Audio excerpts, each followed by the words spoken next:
Hi Linder Eagles, it's me, Mrs. Rodriguez. I'm coming to you today from my backyard. It's such a beautiful day outside today, and I have finished a long day of working, but before I ended my day today, I wanted to share a few things with you that I think will make for some fun learning at home, maybe in your backyard or when you're outside playing.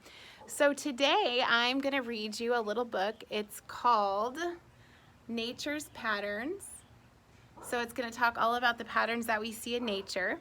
But before we do that, I wanted to share with you some things that I had my own children search around in the backyard for, and go through some of our collections here at home just to see some patterns that we have in nature in our house. And so some of the things that we saw, some items that you might find in nature with patterns are things like a starfish. So this is found from a beach.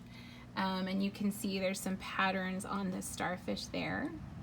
There's a little bug on that. Some other patterns, I have this piece of orange slice that's dehydrated, and you can see some patterns even in that from nature.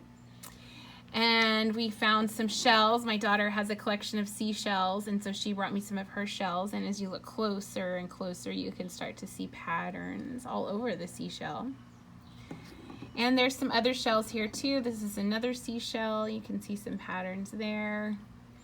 And she brought me lots of shells. I think she was really excited about shells. And my son found a 4-leaf clover, but since the time he found it to now, it looks like it's gotten a little withered. But you can also see some patterns that were there too. So as you can see, there are lots of different patterns in nature. And so the book that I want to read to you today is called Nature's Patterns. It is by Karen Edwards, and I will get started reading the book. I think I need a cameraman here for me today, but I'm going to do my best. So this is the table of contents. So there's a few parts to the book: stripes, spots, spirals, and symmetry. So we're going to see and learn about all those different patterns. So we'll start with stripes. You can see there the zebra has stripes. So it says, when you look at nature, you can see how shapes and colors form patterns. Stripes are one kind of pattern you can see. And so we have stripes on the zebra, and then we also have stripes on the clownfish. And those are like the clownfish that we have in our saltwater tank at Linder Elementary.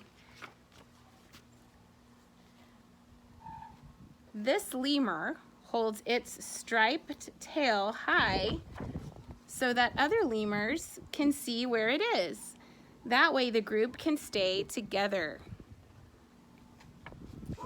During the bright day, it is easy to see a striped tiger, but in the evening there are long shadows on the grass. Then the tiger's stripes help it to blend in and hide as it hunts.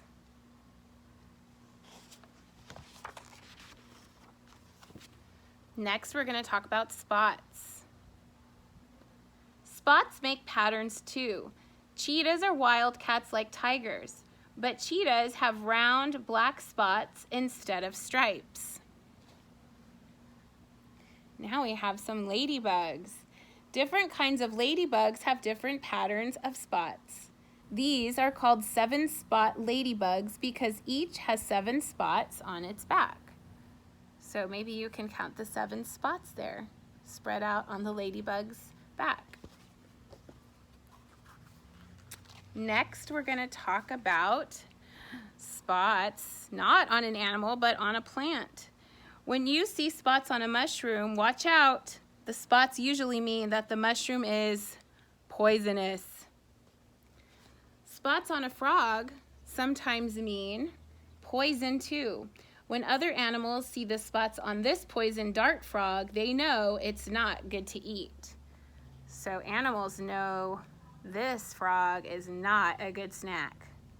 It's a really pretty blue, but you don't want to eat that frog if you're an animal. It's not going to be good. Next, we're going to talk about spirals. The spiral is another kind of pattern you can see in nature. you can see a spiral in this chameleon's curled tail. There's the spiral. That kind of reminds me of the spiral that we saw in the shell that we showed you from the beach. You can also see a spiral pattern in the curl of this sheep's horns. That's a sheep, a big horned sheep.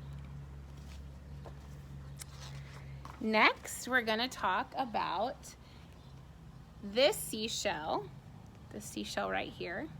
It's got a big spiral there. This seashell is called a chambered nautilus. Once an animal called a sea mollusk lived in this shell. As the mollusk grew, it made bigger and bigger homes for itself. Each section of the spiral was once the animal's home. That is a big home put together there.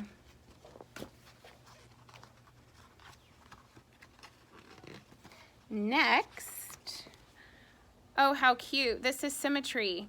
We have some of these little folks living at Linder. Some patterns are symmetrical.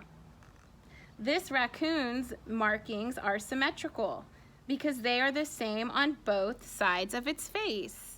There's that symmetry. See that little mask it looks like it's wearing? That's a symmetrical mask. Here we have this caterpillar has symmetrical markings too. The patterns on each side of the red stripe look the same. So there you can see the patterns are symmetrical on each side of the caterpillar. Hopefully you can see that. I'm going to hire myself a cameraman next time. And last we have nature. Here it says, nature is filled with so many patterns.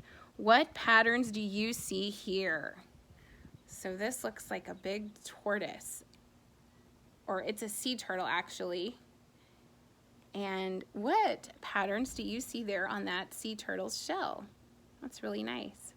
So boys and girls, I encourage you to get outside today. It's a nice day, or tomorrow over the weekend, and look for some patterns in nature, and I'll be curious to see what you find because I know there's a lot everywhere we look. So I hope that you're having a wonderful week and that you're getting outside and getting some fresh air. It's beautiful, it's springtime, so enjoy your weekend, and I miss you and I hope to see you soon. Have a great weekend.